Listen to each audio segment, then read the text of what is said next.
Allahu Ekber, Allahu Ekber. Azon hac است.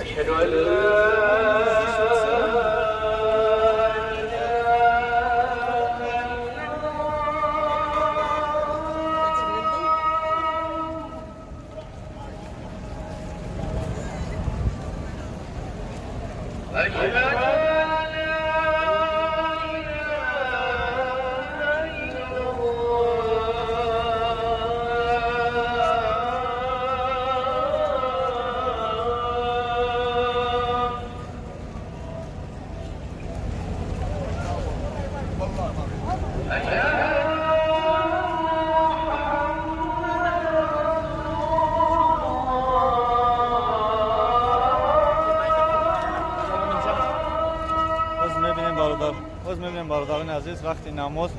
وقتی اذان وقتی نماز سوداگرا چیکار میکنن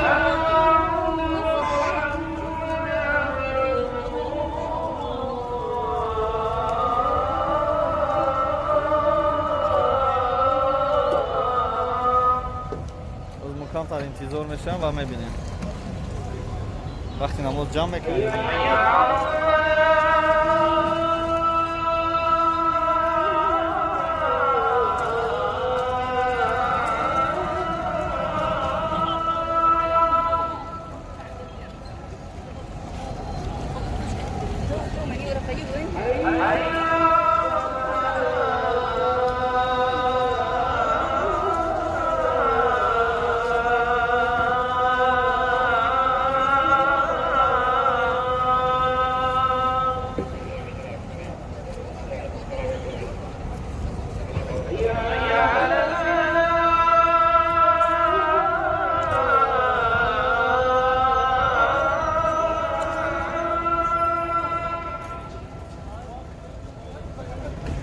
چه روز می‌بینیم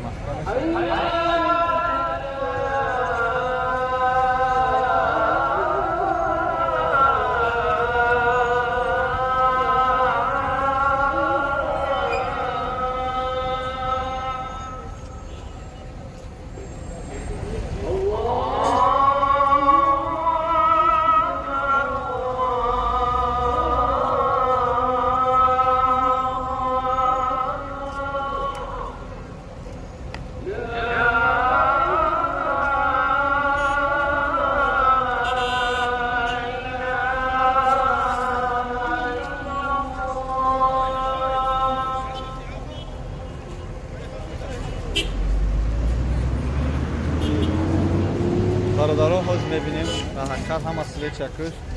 سویتوش نپال نکشتن از بو میریم از پیش می‌بینیم بسم الله الرحمن الرحیم بعد از نماز برآمدن در نزد همین ترگوی سنترو